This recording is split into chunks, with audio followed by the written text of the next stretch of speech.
ना मांगू सोना चांदी, ना चाहूं हीरे मोती, ये मेरे किस काम के, देती है दिल दे बदले में दिल के। बकौल शायर। जब साए धानी होते थे, जब धूप गुलाबी होती थी। 2016 में फिर एक बड़ा परिवर्तन आया। फ्रांस की एक बड़ी डिजिटल एडवर्टाइजिंग कंपनी गुड़गांव में स्थापित हो रही थी। अब निजी क्षेत्र में काम करने वाले मेरे जैसे पेशेवर व्यक्ति किसी एक कंपनी में 4-5 साल ही काम करते थे, फिर नए अनुभव लेने दूसरी कंपनी में चले जाते थे। पूरे भारत के कॉरपोरेट जगत में ऐसा ही होता था उन दिनों। मैंने इस कंपनी में आवेदन दिया, बहुत से लोगों का साक्षात्कार हुआ, मुझे चुन लिया गया। चुनने वाले थे मिस्टर फ्रेड, फ्रांस के मुख्य कार्यालय के वाइस प्रेसिडेंट फाइनेंस। मेरी उनसे शीघ्र ही अच्छी बनने लगी। वो बहुत सख्त माने जाते थे, परंतु मुझे वो समझ गए थे। पहले ही हफ्ते मेरे साथ रात का खाना खाने वो मुझे गुड़गांव के साइबर हब ले गए। खाना खाते हुए उन्होंने कहा, अतुल, तुमसे एक बात करना चाहता हूं। कहिए। तुम भारत के फाइनेंस हेड हो? जी। आज से यहां कोई भी गड़बड़ी होगी तो जिम्मेदारी तुम्हारी ही होगी। मैंने सोचने में 2 क्षण लगाए। स्वीकार है, परंतु मेरी भी एक शर्त है। बोलो, उन्होंने कहा। आप मुझे खुलकर काम करने देंगे, आप अधिक हस्तक्षेप नहीं करेंगे। अब फ्रेंड ने सोचने में 4 क्षण लगाए, शायद 4 से भी अधिक, क्योंकि वो 2 निवाले तंदूरी रोटी खा चुके थे इस दौरान। ठीक है, वो बोले। हाथ मिले। फिर 2 साल में वो कई बार भारत आए, पर कभी भी हस्तक्षेप नहीं किया। ऐसी जरूरत ही नहीं पड़ी। 2016 की गर्मियों में मैंने जब इस फ्रेंच टेक्नोलॉजी कंपनी को ज्वाइन किया तो भारत में अभी ऑफिस नहीं खुला था। मुझे पेरिस की रिटर्न टिकट दी गई और एक पता और नाम दिया गया। वो पता लेकर चार्ल्स डी गॉल एयरपोर्ट पर उतरा और पेरिस के मध्य भाग में पहुंचा। कंपनी के स्वागत द्वार पर बैठी महिला को उस व्यक्ति का नाम बताया जिनसे मुझे मिलना था। फ्रेंच नाम का उच्चारण इंग्लिश में लिखे उनके नाम अक्षरों से काफी अलग होता है। उस महिला को मेरा इंग्लिश उच्चारण समझ नहीं आया। इस नाम के कोई व्यक्ति यहां काम नहीं करते।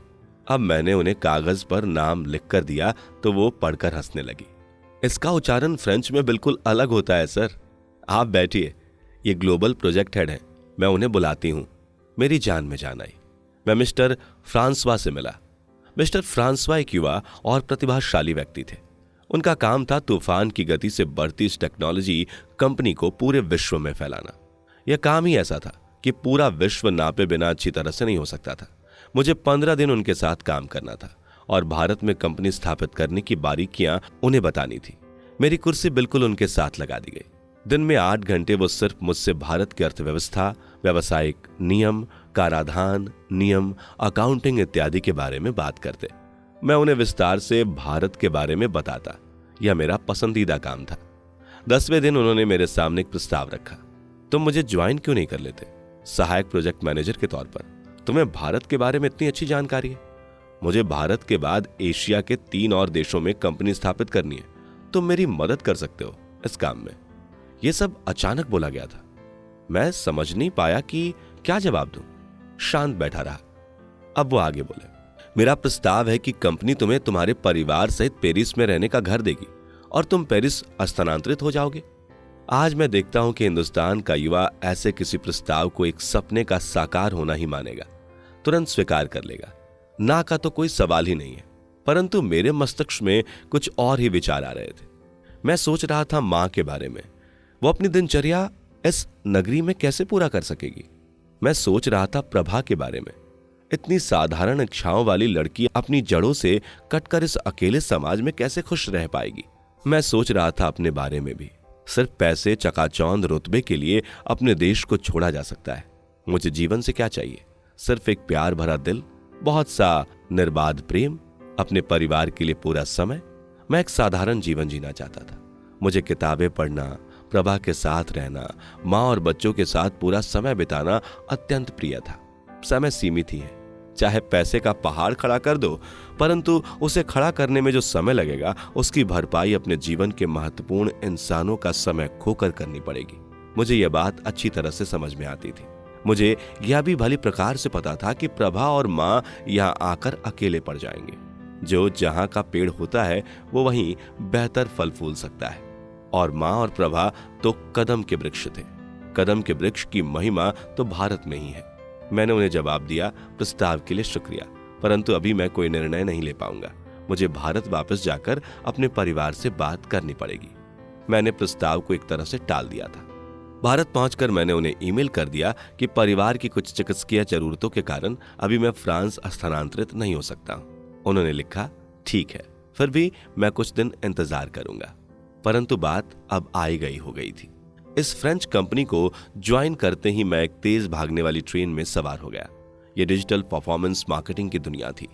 एक सेकंड में विश्व भर में विस्तारित सर्वर लाखों गणना करके आपके मोबाइल फोन और लैपटॉप में एडवर्टाइजमेंट दे देते थे। अगले 2 साल में मैं फ्रांस, स्विट्जरलैंड, जापान और सिंगापुर के कई चक्कर लगा चुका था, पर मैं यह जिंदगी अपने दिल से महसूस नहीं कर पा रहा था। बिजनेस, पैसा, खूब पैसे, हर हफ्ते ऑफिस की पार्टी, हर महीने किसी के सम्मान में भोज, लगभग सभी दावतों में बहती शराब, गला काट प्रतियोगिता, नई पीढ़ी के लड़के लड़कियों में ड्रग्स का आम सेवन, ये सब मुझे संकेत दे रहे थे कि यह गलत ट्रेन है मेरे जैसे व्यक्ति के लिए। इसमें अपने काम के अलावा कुछ भी मेरी अपनी सोच जैसा नहीं है। मानवीय रिश्तों को महत्व देने वाला साहित्यिक आदमी इसका हिस्सा अवश्य था, पर उसका मन यहां नहीं था। तो मन कहां था? मन था एक सफेद मोती के फूल में, एक खिले हुए लाल गुलाब में, एक तुलसी के पौधे में, प्रभा में। प्रभा से जितना दूर, जिंदगी से उतना दूर। अच्छी बात यह थी कि इस विषय में मुझे कभी भी कोई गलतफहमी नहीं रही। मैं सदा से जिस निश्चल प्रेम की तलाश में था, जानता था मुझे मिला हुआ है। उसे मैं कस के पकड़े हुए था। फ्रेड अत्यंत काबिल इंसान थे। 2 साल बाद उन्हें ग्रुप फाइनेंस हेड बना दिया गया। बुरी खबर यह थी कि अब वो मेरे बॉस नहीं थे। उनकी जगह एक जापानी महिला ने ली। मेरी उस जापानी महिला से पहली मुलाकात फ्रांस और स्विट्जरलैंड की सीमा पर बर्फ से ढके पहाड़ों के ऊपर हुई, आल्प्स की पहाड़ियों पर। मेरी नई बॉस थी। जापान में पैदा हुई, लंदन में पढ़ी और सिंगापुर में रहकर उसे भारत का वित्तीय प्रबंधन सुपरवाइज करना था। यह आज के जमाने का व्यापार था साहब। फ्रांस से भारत आकर मैं अपने काम में लग गया, पर मेरा मन इस भाग दौड़ की दुनिया में लग नहीं पा रहा था। यह सच था, मुझे अपना व्योम चाहिए था, मिल नहीं पा रहा था। पर मैं केवल काम पर ध्यान लगाने की कोशिश कर रहा था। पर तभी एक और मुसीबत आ गई। इस जापानी महिला को सिर्फ कराधान का ही अधिक अनुभव था, वित्तीय प्रबंधन का नहीं। वो अपने काम के बोझ से घबरा गई थी। जापानी संस्कृति में ना कहना बदतमीजी माना जाता है, मना करने की परंपरा नहीं है। मैं अपनी पिछली जापानी कंपनी के अनुभव से यह बात जानता था। वो अपनी घबराहट में अक्सर गलत निर्णय लेने लगी। मुझे वो निर्णय मानने ही पड़ते थे। ना करता तो भड़क जाती। मैं उसे आराम से वस्तु स्थिति समझाने का प्रयास करता। समय की कमी और भारत और सिंगापुर की दूरी होने के कारण वह समझ नहीं पाती।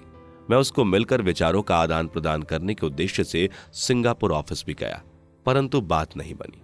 हम भारत के वित्तीय प्रबंधन और कंप्लायंस के विषय में एक मत नहीं हो सके। स्थिति एक दिन अत्यंत गंभीर हो गई।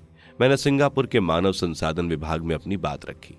बदकिस्मती से मानव संसाधन विभाग की महिला की कुर्सी मेरी जापानी बॉस की कुर्सी से लगती हुई थी।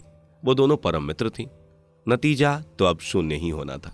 मैंने हार कर त्यागपत्र दे दिया। प्रभा को घर आकर बताया। वो मुस्कुराई, बोली, आज चाय के साथ तुम्हारे प्रिय पकौड़े बनाए? मैं हंस दिया। उसे पता नहीं कैसे सब पता था मेरे बारे में। मैं जानता था वो खुश थी उस दिन, क्योंकि वो जानती थी कि मैं खुश नहीं था इस नौकरी से।